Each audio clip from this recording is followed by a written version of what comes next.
Assalamu alaikum everyone, this is Fahad and you're watching your favorite YouTube channel Speak English with Fahad. This is another lecture of correction, parts of speech के हवाले से correction का एक next lecture है.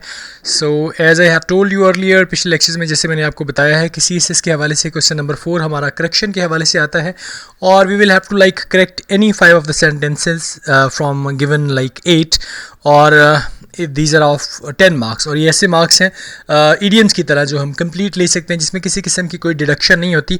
इनमें जो rules applicable होते हैं वो सारे के सारे पार्ट्स ऑफ स्पीच के हवाले से होते हैं. हमने नाउन और प्रोनाउन जो है डिटेल में उसकी वीडियोस अपलोड कर दी हैं. This video is all about adjectives. So without wasting your time I think I am gonna start. और इसके आंसर्स, इसकी जो एक्सरसाइजेज हैं उसके आंसर्स भी आपने कमेंट सेक्शन में ही देने होंगे.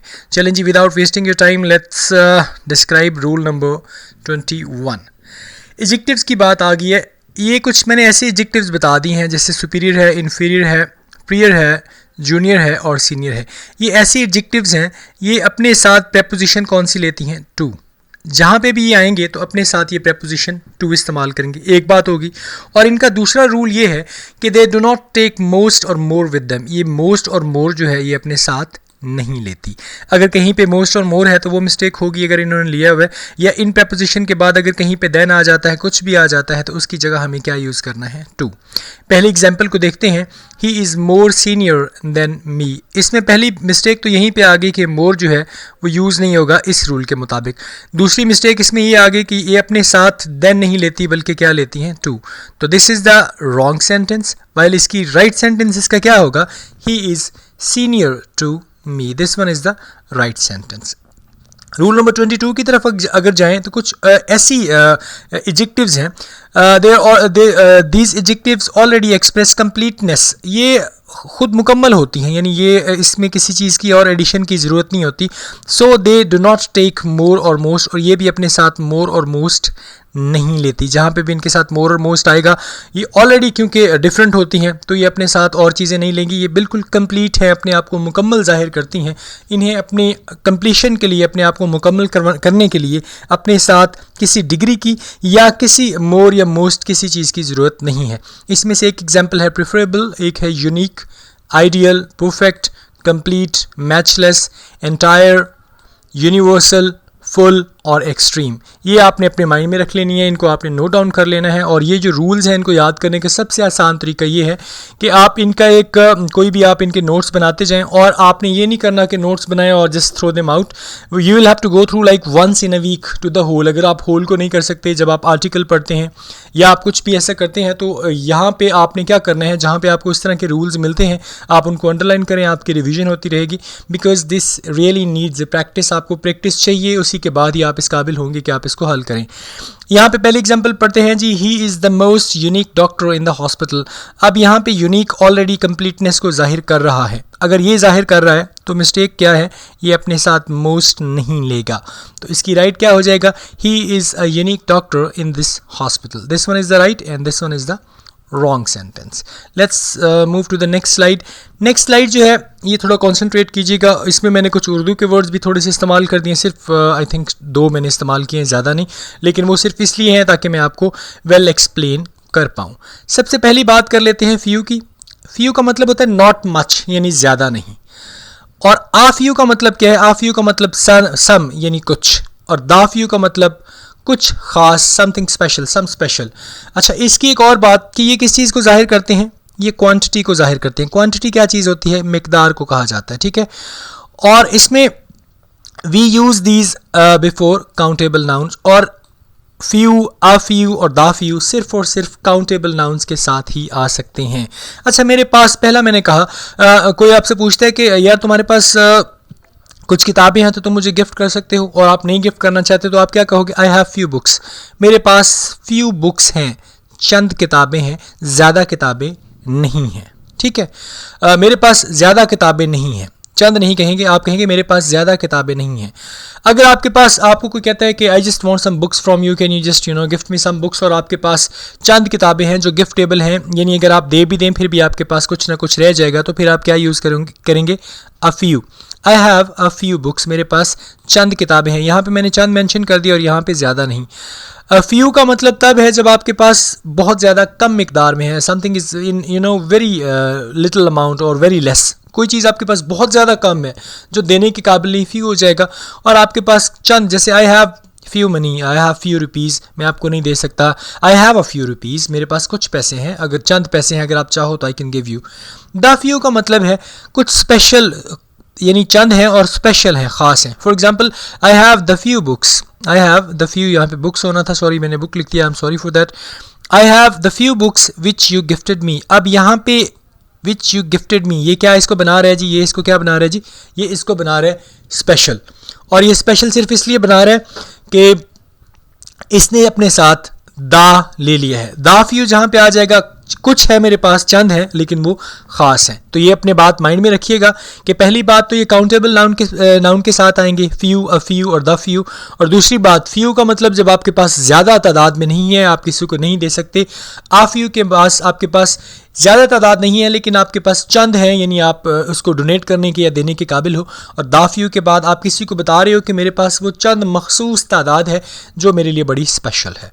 रूल नंबर 24 की तरफ जाएं तो फर्स्ट वन आता है little, second one a little and third one the little.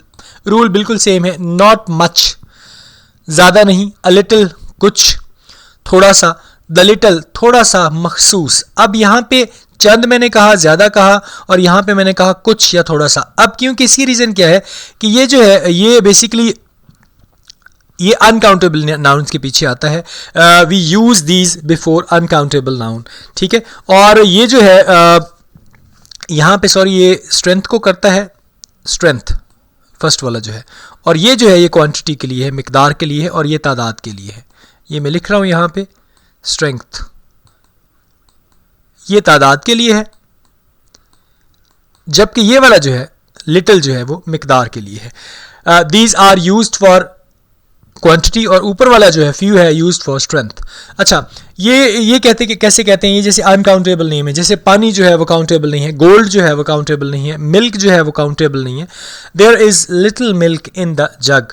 अब इसका मतलब क्या है कि जग के अंदर कुछ पानी है, कुछ पानी है, थोड़ा सा, इतना ज़्यादा नहीं है, बिल्कुल लिटिल अमाउंट जो है पानी की वो वहाँ पे मौजूद है। दूसरा क्या है, there is a little milk in the jug, यानी अब जग के अंदर इतना पानी मौजूद है कि वो किसी को दिया जा सकता है, वो किसी की प्यास बुझा सकता है। तीसरा क्या है, I made tea with little milk in the jug. अब वो क्या कह रहा है कि मैंने जो चाय बनाई है वो उस दूध के साथ, उस थोड़े से दूध के साथ बनाई है जो जग के अंदर मौजूद है। अब ये द लिटिल का मतलब, क्योंकि ये किसी चीज़ को जाहिर कर रहा है, किसी चीज़ को ये मखसूस कर रहा है, पर्टिकुलर कर रहा है, तो हम इसको द लिटिल यूज़ करेंगे। रूल नंबर 25 की तरफ अगर जाएं तो ऐसे जितने भी एडजेक्टिव्स हैं जो वर्थ के बाद फर्स्ट फॉर्म के साथ आईएनजी लगते हैं वो हमेशा नाउन के बाद आएंगे। ये जस्ट इसकी तरतीब है कि आपने सेंटेंस बनाना कैसे। जैसे फर्स्ट क्या है, this is a worth enjoying excursion. Excursion कहा जाता है किसी भी तफरीही दौरे को। This is worth enjoying excursion. अब ये जो है ये क्या चीज़ है जी, नाउन है, और ये वाला क्या है जी, हमने जैसे कहा वर्थ प्लस आईएनजी की फॉर्म इसने ली हुई है, तो क्योंकि इसकी तरतीब रॉन्ग है, ठीक है, तो इसकी राइट तरतीब क्या होगी, this is an excursion worth enjoying, यानी सबसे पहले क्या आएगा, नाउन आएगा, और उसके बाद क्या आ जाएगा, वर्थ प्लस आईएनजी की form. So let's move to the next slide.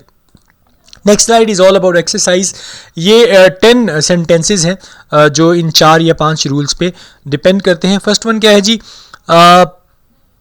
First one is your application was submitted more prior to mine. अब आपने इसमें करेक्शन करनी है जो भी रूल्स के अकॉर्डिंग है। सेकंड क्या है, this cloth is superior from that, इसमें भी करेक्शन नीडेड है।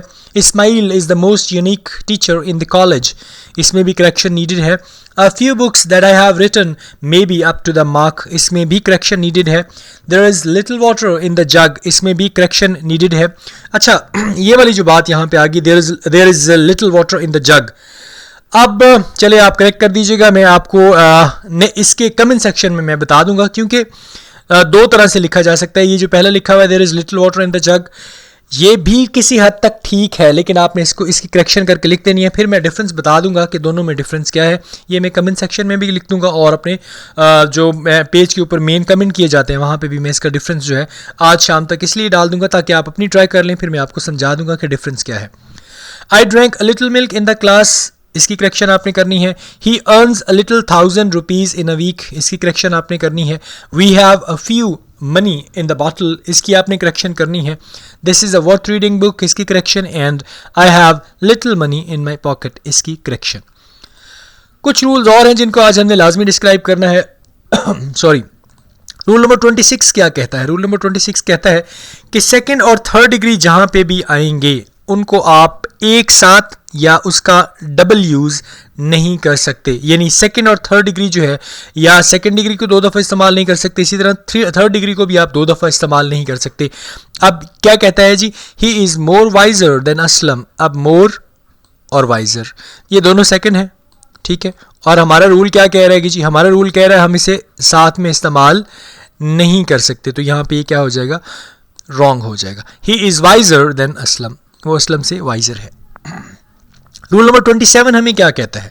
रूल नंबर 27 कहता है while comparison between two noun we will use second degree. अगर हम कंपैरिजन कर रहे हैं दो नाउन के दरमियान तो फिर हम सेकंड डिग्री इस्तेमाल करेंगे.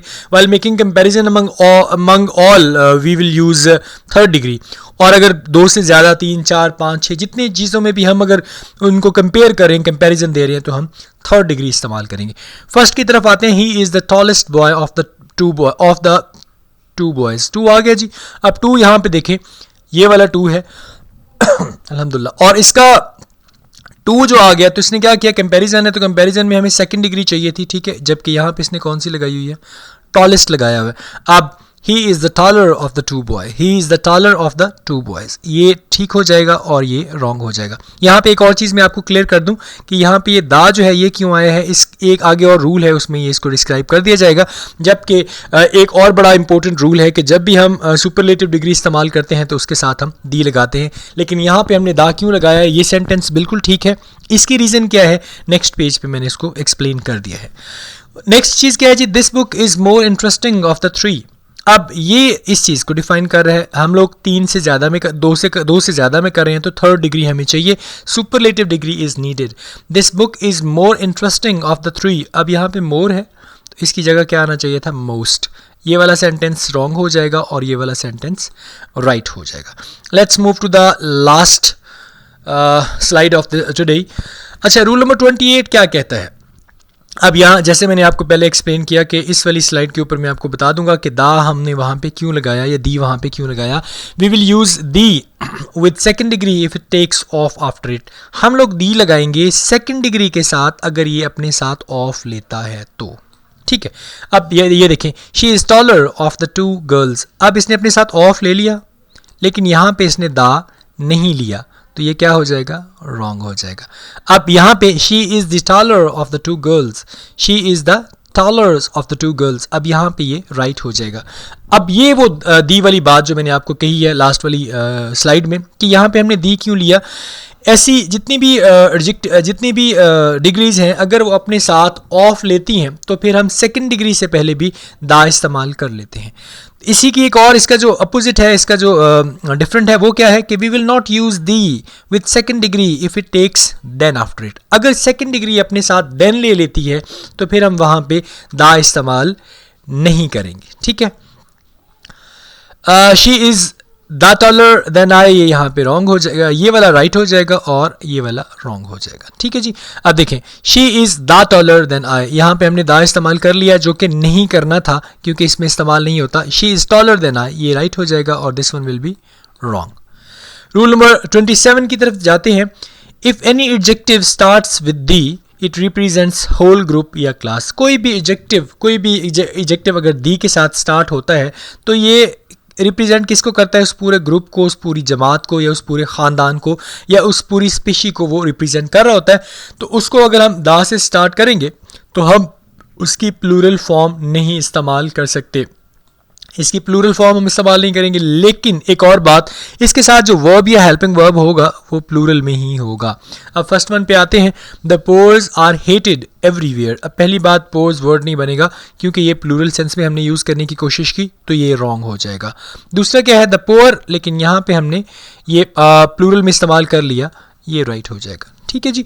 रूल नंबर 28 की तरफ आते हैं। वही लिटिल और फ्यू वाला जो थोड़ा सा वहाँ पे स्ट्रेंथ के मसले से हो गया था, तो यहाँ पे मैं आपको क्लियर कर दूँ। Little represents quantity, so it comes before uncountable noun. Little जो है क्योंकि वो मिकदार को जाहिर करता है, क्वांटिटी को जाहिर करता है, तो ये हमेशा अनकाउंटेबल नाउन के साथ ही आएगा।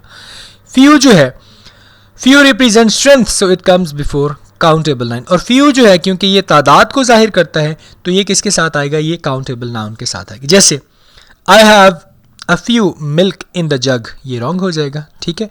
I have a little milk in the जग, ये राइट हो जाएगा। अब क्योंकि ये मिल्क जो है ये अनकाउंटेबल है, इसके साथ हम फ्यू इस्तेमाल नहीं करेंगे, इसके साथ हम लिटिल इस्तेमाल करेंगे। आप ये कह सकते थे कि I have a few rupees in my wallet, वो ठीक हो जाना था। ठीक है sir, this is all about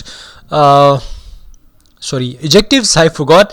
तो अपना बहुत ज़्यादा ख्याल रखिएगा। सॉरी, लास्ट पे एक और एक्सरसाइज है इस हवाले से, उसको भी सॉल्व कर ले।